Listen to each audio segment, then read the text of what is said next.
Wait, it's not filming, Reese. It's black. Okay, you got it. That's racist. Nessus had not yet reached the other shore when we moved into a pathless wood that twisted upward from hell's broken floor. Its foliage was not verdant, but nearly black. The unhealthy branches, gnarled and warped and tangled, bore poisoned thorns instead of fruit. The track of those wild beasts that shun the open spaces, men tell between Cecenia and Cornetto, runs through no rougher nor more tangled places. Here nest the odious harpies of whom my master wrote, how they drove Aeneas and his companions from the Strophiades with prophecies of disaster.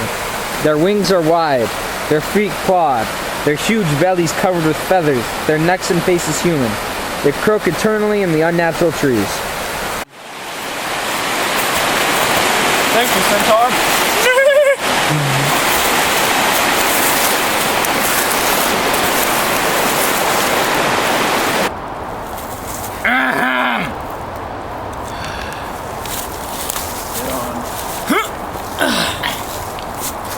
Now Dante, before going forward, I would have you understand that we're in the second plane, I would have you understand that we're in the second circle now. Second round, fuck. Just start. Max said second circle, that's why. God damn it, man. That we're in the second round now, and will be until we reach the plane of burning sand. Therefore, Look carefully. Therefore, look carefully, and you will see. Oh God! You will see things that, if I told you, would shake the confidence you placed in me. Okay, we don't know the next. I know here. Reading cries of lamentation. Okay. Tell me when to stop though. I heard cries of lamentation, rise and spill on every hand, but saw no souls in pain and all that waste, and puzzled, I stood still. I think perhaps he thought I was thinking. Those cries rose from among the twisted roots through which the spirits of the damned were slinking to hide from us. Therefore my master said,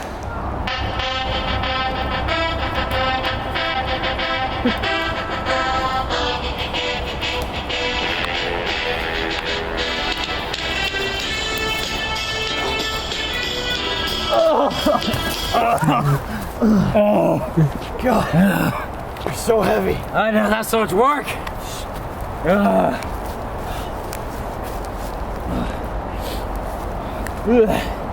Oh, the trees. Yeah.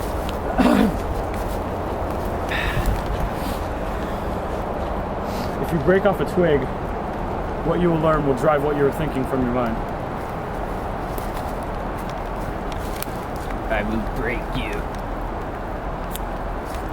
Why do you break me? Why do you tear me? There's no pity left.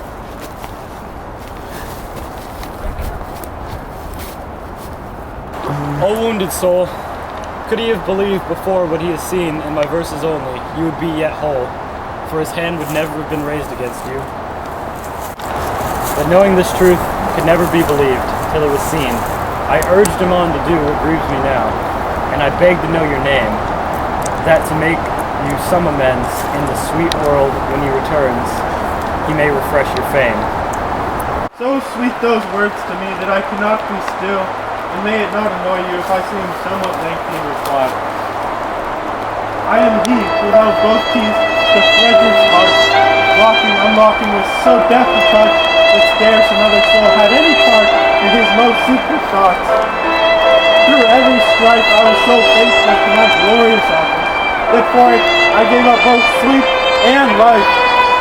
That harlot Envy, who on Caesar's face keeps fixed around us her adulterous stare, the common plague and vice of court and palace, inflamed in all my senses. He's inflamed, so inflamed him that all my happy honors were changed to mourning, and unjustly blamed my soul in scorn and thinking to be free of scorn and death, made me at last, thou just unjust to myself. By the new roots of this tree, I swear to you that never in word or spirit did I break faith to my lord and emperor, who is so worthy of honor in his merit. If either of you return to the world, speak for me, to vindicate in the memory of man one who lies prostrate from the blows of envy.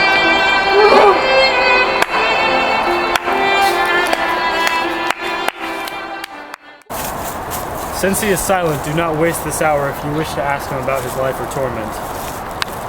Question him. Question what you think I need to hear. My heart chokes with compassion. I cannot ask. That this man may, with all his heart, do for you what your words entreat him to, imprisoned spirit, I pray. Tell us how the soul is bound and bent into these knots, and whether any ever frees itself from such imprisonment. Briefly is the answer given, when out of the flesh from which it tore itself, the violent spirit comes to punishment. Minos assigns it to the seventh shelf. It falls into the wood, and landing there, whatever fortune flings it, it strikes root, and there it sprouts. Lusty as any tear, shoots up a sapling, and becomes a tree. The harpies, feeding on its leaves then, give it pain, and pain's outlet simultaneously. Like the rest, we shall go for our husk on Judgment Day, but not that we may wear them, for it is not just that a man be given what he throws away. Here shall we drag them, and in this mournful glade our bodies will dangle to the end of time, each on the thorns of its tormented shade. We waited by the trunk, but it said no more. And waiting, we were startled by a noise that grew through all the wood. Just such a roar and trembling as one feels when the boar in chase approach his stand. The beasts and branches crashing and clashing in the heat of a fierce race. And there on the left, running so violently they broke off every twig in the dark wood. Two naked race from plunging by me. One hid in the bush. In at his back, the wood leaped with black bitches, soft, swift as greyhounds escaping from their leash. And all the pack sprang on him. With their fangs they opened him and tore him savagely, and they withdrew, carrying his body with them, limb by limb.